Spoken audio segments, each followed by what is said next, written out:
Eu sou Patrícia Pimentel, sou baiana de uma cidadezinha chamada Conceição do Coité, de apenas 70 mil habitantes, mas eu já quero deixar claro que tem no mapa.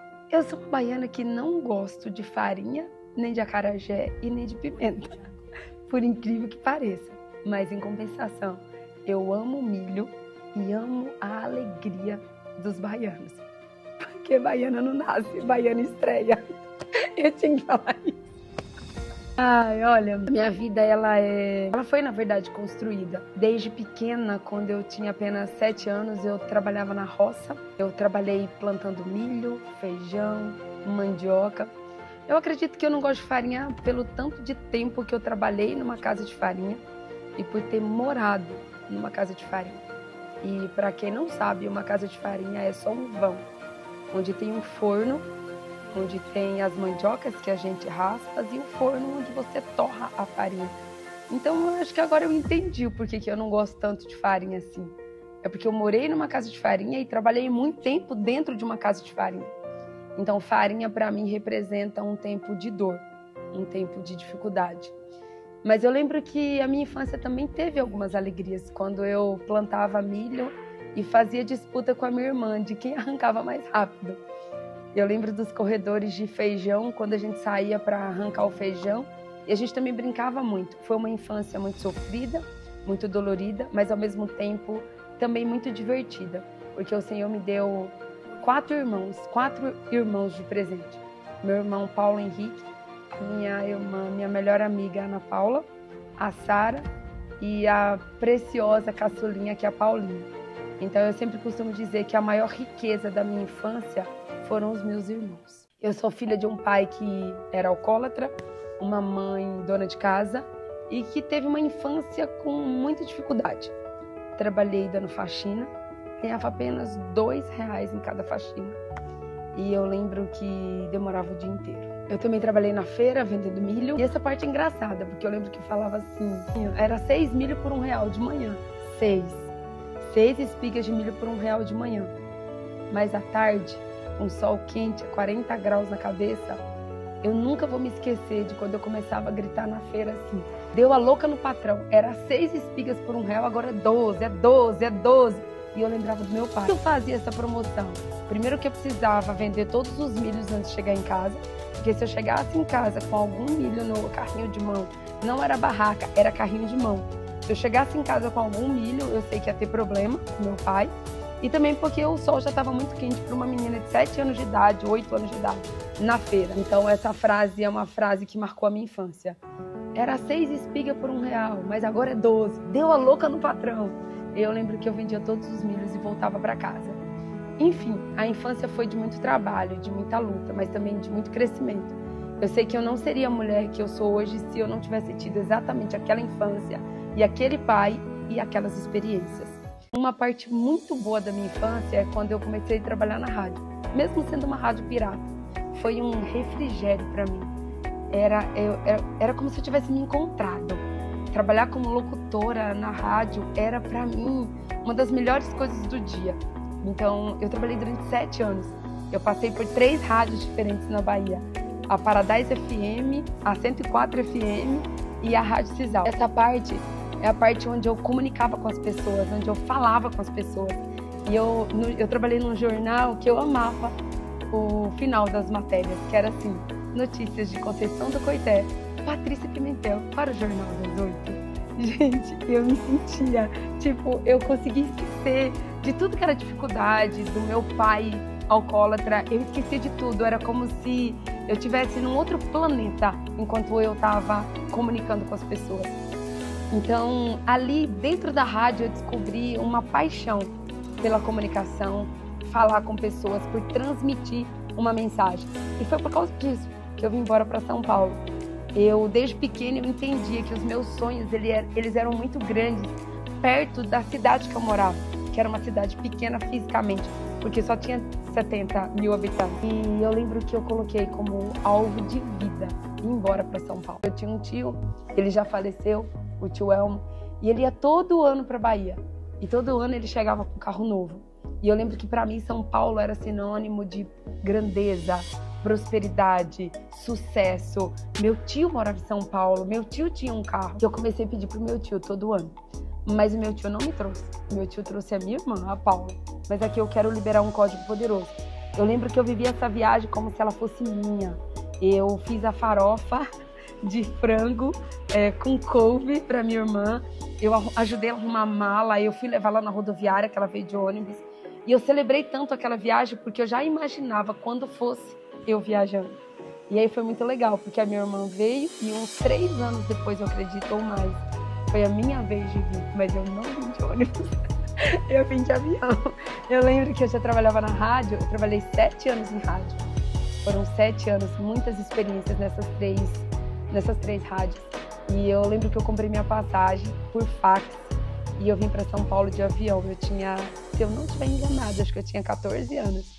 E eu cheguei em São Paulo e eu fiquei encantada, maravilhada com a grandeza de São Paulo.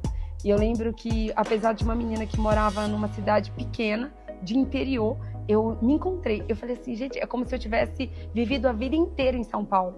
Eu, apesar de muitas dificuldades que tem em São Paulo, eu não reclamo de absolutamente nada, porque eu amo São Paulo. Eu amo o que São Paulo representa no Brasil. Eu amo a velocidade de São Paulo, eu amo que é uma cidade que permanece acordada. Eu sempre brinco que São Paulo é viva, porque aqui você encontra tudo e ela funciona 24 horas.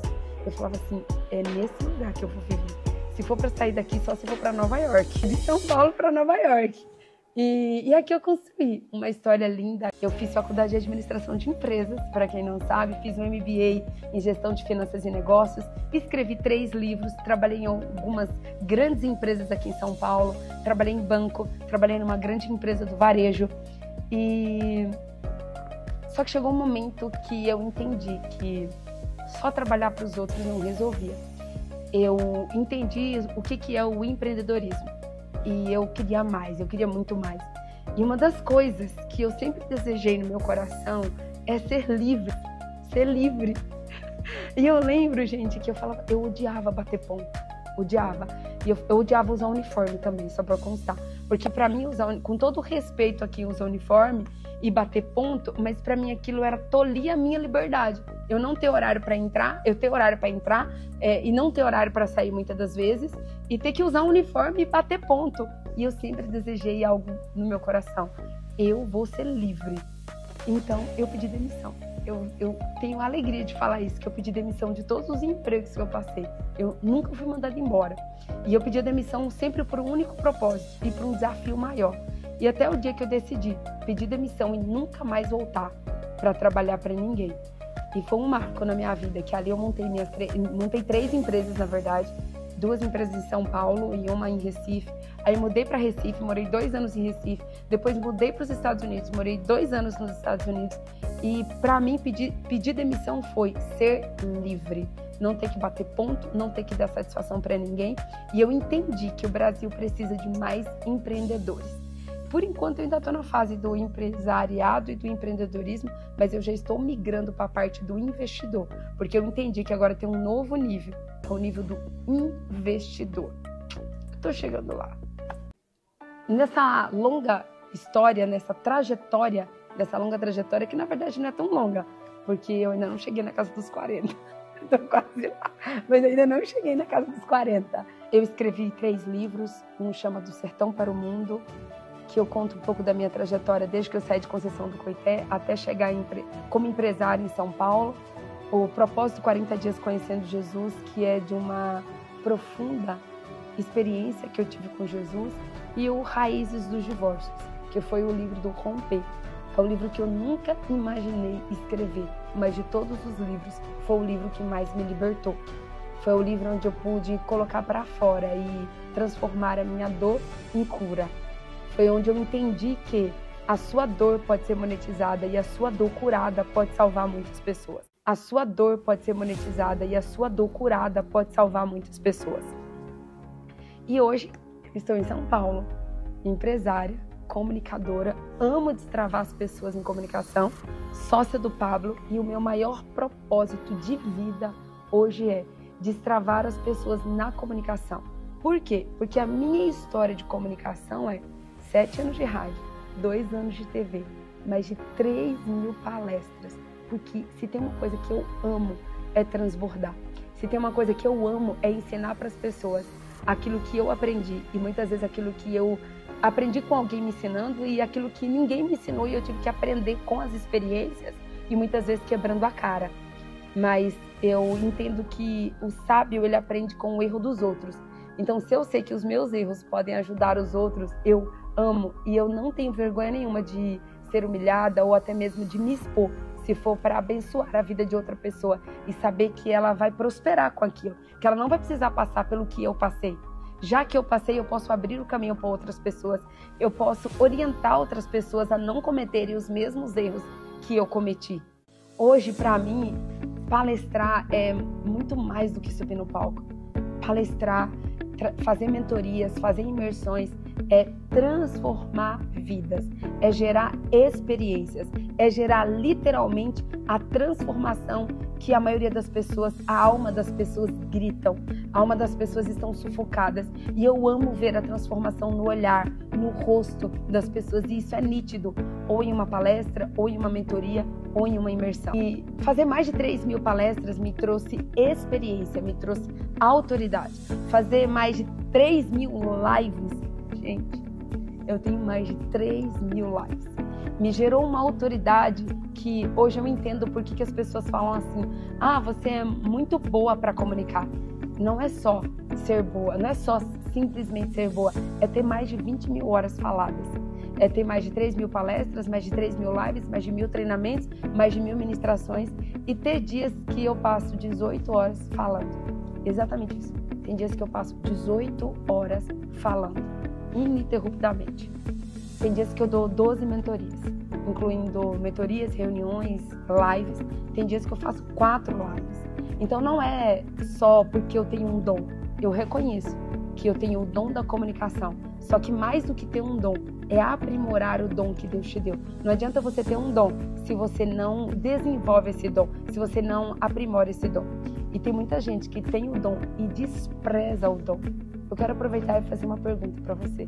Qual é o dom que Deus te deu e que você tem desprezado? Para mim, libertar as pessoas é literalmente libertar as pessoas na comunicação, destravar as pessoas na comunicação. É hoje um propósito de vida, é hoje o que alegra o meu coração e tem um motivo muito grandioso. Não é o que eu sonhei, eu sempre sonhei em apenas ser empresária. Eu nunca sonhei em destravar as pessoas na comunicação, mas um dia eu tive um encontro que mudou minha vida, com alguém que me levou lá em Mateus 28, ide e pregai o evangelho. E tem algumas outras passagens que dizem na Samaria, na Judéia e nos confins da terra, batizando-os e ensinando-os a obedecer aquilo que Jesus ensinou. Como que as pessoas vão cumprir o ID? Como que as pessoas vão cumprir o propósito se elas forem travadas na comunicação? Eu entendi que a comunicação é uma habilidade de bilhões. Eu entendi que a comunicação é uma habilidade primária. Eu descobri que desde uma simples dona de casa, ou um porteiro, ou o presidente dos Estados Unidos, todos nós precisamos desenvolver a nossa comunicação. Comunicação é o que vai nos levar mais rápido à riqueza. Comunicação é o que vai fazer você transformar o maior número de pessoas. É a comunicação que vai transformar os seus resultados. Talvez o resultado que você ainda não tem é pela comunicação que você ainda não desenvolveu. Então hoje, entender o que de fato é a habilidade de comunicar mudou não só a minha vida, como a vida de milhares de pessoas. E hoje o meu maior propósito de vida é esse, é destravar as pessoas na comunicação. Seja muito bem-vindo. Eu quero conhecer um pouco da sua história também. Aproveita e deixa aqui um pouco da sua história, um resumo da sua história aí nos comentários. Um beijo bem enorme no seu coração. Que Deus abençoe a sua vida. Eu espero que você possa ser transformado aqui no meu perfil. Que você encontre muito além de um simples Instagram, mas que você encontre algo que realmente vai tocar no seu coração e que nunca mais a sua vida seja a mesma. Eu não tô aqui para brincar. E eu não tô aqui só para ser mais uma pessoa que você está seguindo. Eu estou aqui com um propósito. E o propósito é destravar você para que você possa fluir e cumprir verdadeiramente o seu propósito na Terra. E o dia que você chegar lá no outro plano, eu convido você a ter essa visão a visão de um dia, o Criador dizendo assim para você, ó, servo ou serva, bom ou boa, fiel, entra no gozo do teu Senhor.